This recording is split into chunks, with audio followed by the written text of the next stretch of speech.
I'm sorry for failing you and letting you down. But the reality is that my fight is one that was never going to be won. I fought for years, but I just can't do this anymore. I'm sorry. I love you. Goodbye. That was a suicide note that I wrote after my final suicide attempt. I say final because I had struggled with 9 years of suicidal tendencies and mental illness, with my first ever suicide attempt being at just 12 years old. Now, I don't know if as a 12-year-old I knew that if I took my life that I would never wake up again, but I really don't think that I cared. I just wanted the pain to end. But you see, after my final attempt, I had a conversation that changed everything. It was a conversation with my mentor, and I remember I was just sitting there bawling my eyes out, and she looked at me and goes, "Jazz, why are you crying?" And I just turned to her and said, "I'm just so tired of fighting." And she looked at me and goes, "Jazz, what do you think the definition of fighting is? Because I don't think that you're fighting, I think you're only surviving. And it's only when you learn how to fight that the change that you're longing to see is going to happen." And I remember taking that and going, okay, if I've actually just been surviving this whole time and fighting might actually change something, then I've got to learn how to do that. And so today I want to share with you a very hard but very valuable lesson that I have learned. Stop surviving your situation and start fighting for your freedom. Now, the first thing that I had to do was that I had to figure out what the difference was between surviving and fighting. And so I did what any self-respecting researcher would do, and I Googled the definitions. The definition of surviving is to continue to live or exist in hardship, manage to keep going in difficult circumstances. You know, having a survival instinct is important. It's what keeps us going when times are tough. But a study says that 1 in 4 people struggle with a mental illness, and 80% of all people will at one point in their life have a suicidal thought. This epidemic that we call suicide is no longer something that we can simply survive through, but we must learn how to fight. And so the definition of fighting is to engage in a battle or war. Fight to overcome and destroy an adversary. The very first thing that caught my eye about that definition was the word engage, to engage in a battle or war. Now, I know that sounds like hard, but it's actually really simple.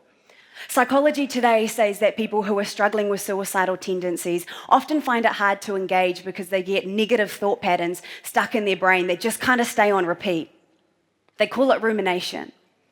Ruminating is simply going over and over and over and over and over and over a thought without completion. When you're feeling suicidal, often these thoughts are around inadequacy, you're feeling worthless, and having these thoughts raises anxiety, and anxiety interferes with our ability to solve the problem. Then the depression deepens. And that is the starting point of fighting for your future. It was the starting point of fighting for my future. I had to begin to break the pattern of rumination in my life and engage in the battle. And so for me, the beliefs that I held tightly were that I'm unlovable and that I'm a burden. And so what I did to fight was that I wrote them down on a piece of paper. I drew a line, and then on the other side, I wrote down everything that those closest to me said or did that contradicted those beliefs. So that every time my mind would say, "Jazz, you're unlovable. Jazz, you're a burden," I would pull this list out and I would have rock hard evidence in front of me that my internal reality wasn't matching the external truth. And for people that know someone who's struggling with suicidal tendencies, this is something that's key for you to remember, that it's not about behavior modification, but about belief correction. Another thing that I had to do was that I had to start engaging in honesty. Honesty breaks pride and brings humility. And when you're struggling, it's so easy to isolate, put up walls, pretend everything's okay. But all that does is just reinforces the beliefs that you're alone. One of the other things that I started doing was that I had to learn to dream again. Because here's the thing, it's impossible to fight if you don't know what you're fighting for. And so when I was sitting in the psychiatric unit, I was starting to write out, okay, what do I want to do with my future? What do I want to do with tomorrow? What are the things that I would want to achieve? If I didn't have any barriers, what would it be? And can I just say that it doesn't take just one person to save someone.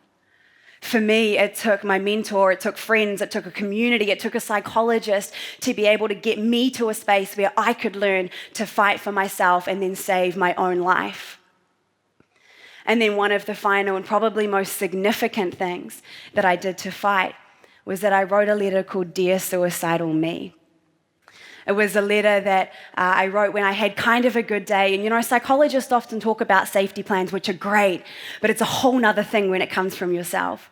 And so when I had that slightly good day, I wrote this. Dear Suicidal Me, if you're reading this, then I'm guessing that things aren't going too well for you. I know it probably seems impossible, that you've gone around in another circle and it will be better with you gone. You think that you're a burden to everyone around you and that no one could possibly love you. But you are wrong. There are people who love you. You know what you need to do to bring yourself back from this space. Put on inspirational music, not sad music like you always do. You know it makes you feel worse, yet you still choose to do it. Text Esther, Wayne, or Libby. Remember, you are not alone. People care, so please get over your pride and fear and reach out. They would rather have you messy and alive than not hear it all. You are so close to being free of all of this. Don't give up now. Remember who and what you are fighting for. People do care about you, and you have a future. It's not about battling your past, but fighting for your future. Start fighting right now. Take those steps. You got this, Jazz. It's not about battling.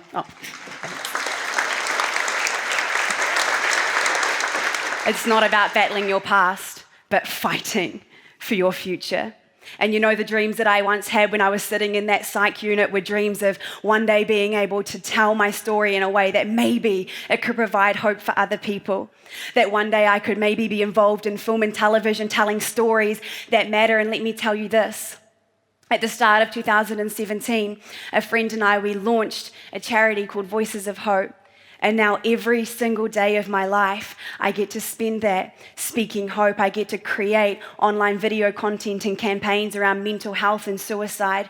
We've spoken in high schools across Australia, New Zealand, and at events around the globe, speaking hope, sharing our stories. And the very first video that I ever directed for us was a video called Dear Suicidal Me.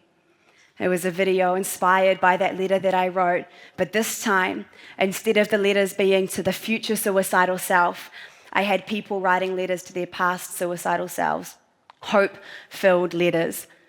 That video now sits at over 80 million views with hundreds of thousands of people contacting us, saying that they've seen hope in a way that they've never seen it before.